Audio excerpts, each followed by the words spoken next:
اس قسم کا نظام وہاں جو ہے اس دہشت گردی. ہمارے ساتھ موجود ہیں امریکہ سے. ابھی نواز شریف صاحب سے ان کی ملاقات ہوئی ہے تو ان سے بات کر لیتے ہیں, ان کے پاس کوئی ریسنٹ اپڈیٹس ہے. جی عامر میر صاحب السلام علیکم, بہت شکریہ آپ نے ہمیں جوائن کیا امریکہ سے. آپ کی ملاقات ہوئی ہے پرائم منسٹر صاحب سے, تو کیا تفصیلات ہیں آپ کے پاس سے, کس حوالے سے بات ہوئی آپ کی پرائم منسٹر صاحب سے؟ دیکھیے وہ آج نواز شریف صاحب نے مجھے اور انڈین جرنلسٹ نے برکھا دت ہم دونوں کو بریک فاسٹ پر بلایا تھا.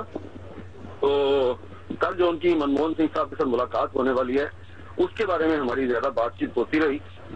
تو زیادہ تر جو ہماری گفتگو تھی وہ آف دی ریکارڈ تھی, لیکن یہ میں آپ کو بتا سکتا ہوں کہ جو ہم نے امپریشن گیدر کیا ہے اس نواز شریف صاحب کی میٹنگ سے, تو نواز شریف صاحب جو ہیں وہ خوش نظر نہیں آ رہے تھے کہ کل منموہن سنگھ صاحب نے اوباما صاحب کے ساتھ ملاقات میں جو باتیں کی تو میاں صاحب نے بڑے مسکراتے ہوئے ازراہ تفنن برکھا دت سے کہا کہ ایسے لگتا ہے کہ منموہن سنگھ صاحب انڈیا کے پرائم منسٹر کے طور پر نہیں بلکہ کسی دیہاتی عورت کی طرح میری شکایتیں لگانے کے لیے اوباما صاحب کے پاس گئے تھے.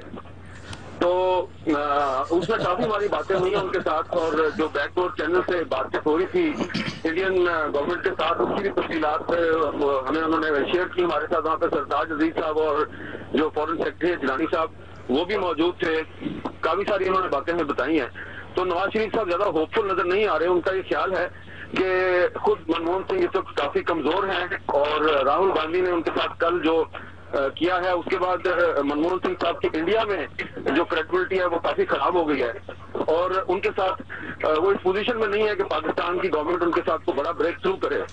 اور یہ بھی نواز شریف صاحب نے بتایا کہ ابھی تک جو فیصلہ ہوا ہے وہ یہ ہے جو انڈین گورنمنٹ کی طرف سے ان کو کنوے کیا گیا کہ نہ تو کل کوئی جوائنٹ اسٹیٹمنٹ جاری ہوگی دونوں پرائم منسٹر کی طرف سے, نہ ہی کوئی جوائنٹ پریس کانفرنس ہوگی. تو نواز شریف صاحب زیادہ ہوپ فل نہیں تھے. برکھا دت بار بار حافظ سعید صاحب کا معاملہ اٹھا رہی تھی اور یہ کہہ رہی تھی کہ جی پنجاب گورنمنٹ جو ہے وہ بجٹ میں ان کے لیے جماعت الدعوہ کے لیے کوئی فنڈ ایلوکیٹ کرتی ہے. تو اس کو پھر اسحاق ڈار صاحب کو بلایا گیا, انہوں نے پھر ان کو بتایا کہ ایسی کوئی بات نہیں ہے, ساری بیس لیس ایلیگیشن ہے.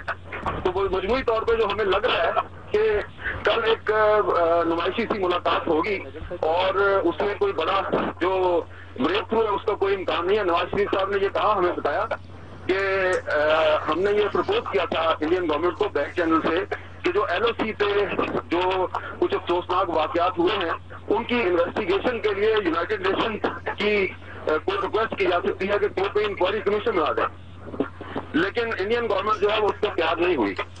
تو نواز شریف صاحب کہتے ہیں کہ اگر آپ یونائٹڈ نیشنز کو بھی تسلیم نہیں کرتے اور کسی آپ انکوائری کے لیے بھی تیار نہیں ہے تو پھر کوئی آگے پیش رفت نہیں ہو سکتی. تو لگتا یہی ہے کہ نواز شریف صاحب اب انتظار کر رہے ہیں کہ انڈیا میں الیکشن ہو جائے, الیکشن کے بعد ہی کوئی معاملہ آگے بڑھے گا. اور سب سے اہم ترین بات یہ ہے کہ ہمیں یہ بھی پتہ چلا ہے کہ انڈیا کو فوری طور پہ ایم ایف این اسٹیٹس دینے کا فیصلہ جو ہے مؤخر کر دیا گیا ہے, اور نواز شریف صاحب نے کہا کہ اب یہ فیصلہ جو ہے یہ انڈیا کے الیکشن کے بعد ہوگا.